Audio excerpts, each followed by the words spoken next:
क्या भारत दुनिया का अगला सेमीकंडक्टर हब बनने जा रहा है? आज हम इसी बड़े सवाल की तह तक जाएंगे। चलिए, भारत के इस तेजी से बढ़ते सेमीकंडक्टर बाजार को और इसके पीछे की सोच को समझते हैं। जरा इस नंबर पर गौर कीजिए, $177 बिलियन। ये कोई छोटा मोटा आंकड़ा नहीं है। IMRC ग्रुप का अनुमान है कि 2034 तक भारत का सेमीकंडक्टर मार्केट इतना बड़ा हो सकता है। ये सिर्फ एक नंबर नहीं, ये एक बहुत बड़ी राष्ट्रीय महत्वाकांक्षा को दिखाता है।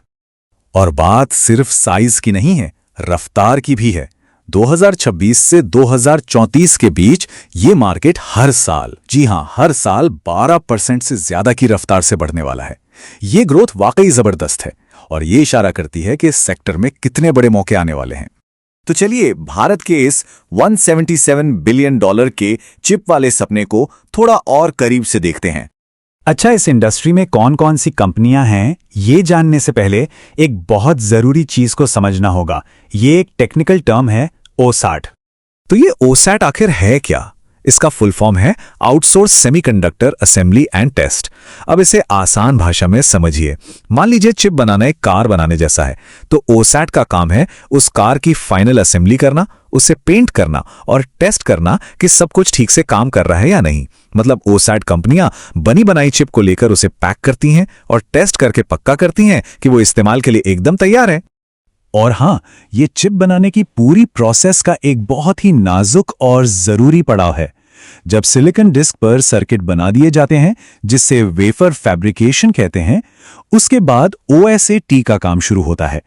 ये स्टेज पक्का करता है कि चिप असल दुनिया में काम करने के लिए पूरी तरह से तैयार है। समझिए, ये फाइनल फिनिशिंग टच है जिसके बिना चिप अधूरी है। ठीक है, तो अब जब हम OSAT को समझ गए हैं, तो चलिए उन 3 भारतीय कंपनियों को देखते हैं जो इस रोमांचक सेक्टर में अपनी किस्मत आजमा रही हैं। लेकिन आगे बढ़ने से पहले एक जरूरी बात साफ कर दें, ये जो भी जानकारी हम दे रहे हैं वो सिर्फ नॉलेज के लिए है। इसे किसी भी तरह की स्टॉक खरीदने या बेचने की सलाह ना समझा जाए।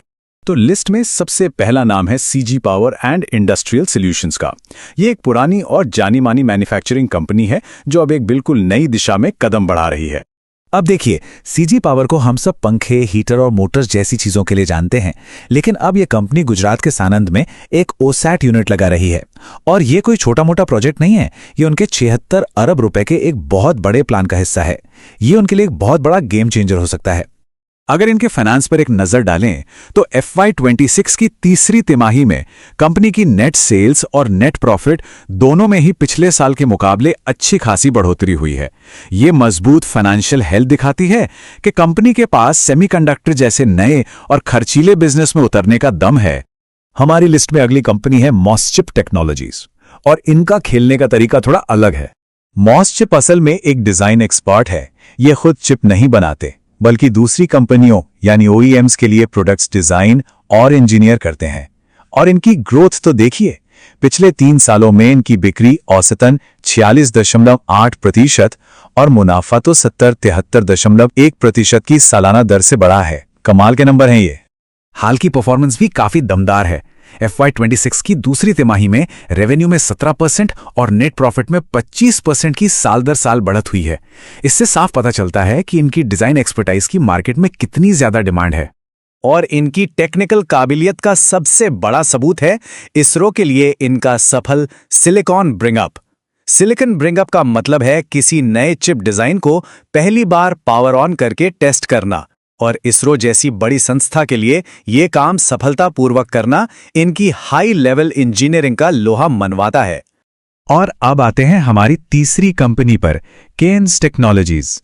ये इलेक्ट्रॉनिक्स मैन्युफैक्चरिंग की दुनिया का एक जाना माना नाम है। Kaynes technology integrated electronics manufacturing की एक बड़ी खिलाड़ी है। ये भी गुजरात के सानंद में 33 अरब रुपए के भारी भरकम निवेश के साथ एक सेमीकंडक्टर यूनिट लगा रही है। और खास बात यह है कि ये इस मैदान में अकेले नहीं उतर रहे। इन्होंने AOI इलेक्ट्रॉनिक्स और मित्सुई एंड कंपनी जैसे ग्लोबल दिग्गजों के साथ पार्टनरशिप की है, जिससे इन्हें जरूरी टेक्नोलॉजी और मार्केट दोनों तक पहुंच मिलेगी। इनके फाइनेंशियल्स तो वाकई में बहुत शानदार हैं। FY26 की दूसरी तिमाही में नेट सेल्स और नेट प्रॉफिट दोनों में ही पिछले साल के मुकाबले जबरदस्त उछाल आया है। प्रॉफिट तो 2 गुना हो गया। ये दिखाता है कि इनका कोर बिजनेस कितना मजबूत है और इसी के दम पर ये सेमीकंडक्टर जैसे बड़े प्रोजेक्ट्स में इन्वेस्ट कर पा रहे हैं।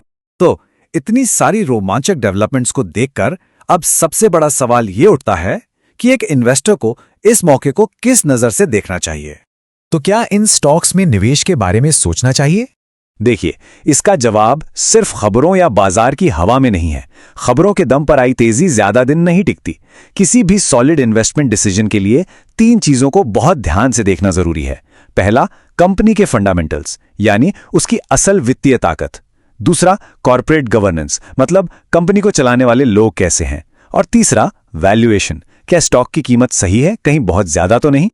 और आखिर में हम इस सवाल के साथ आपको छोड़ जाते हैं, जब कोई इंडस्ट्री अपने इतने शुरुआती दौर में हो तो लंबी रेस के घोड़े और कुछ दिन की चांदनी में फर्क कैसे किया जाए, ये इस रोमांचक लेकिन पेचीदा सेक्टर के हर इन्वेस्टर के लिए सबसे बड़ा सवाल है।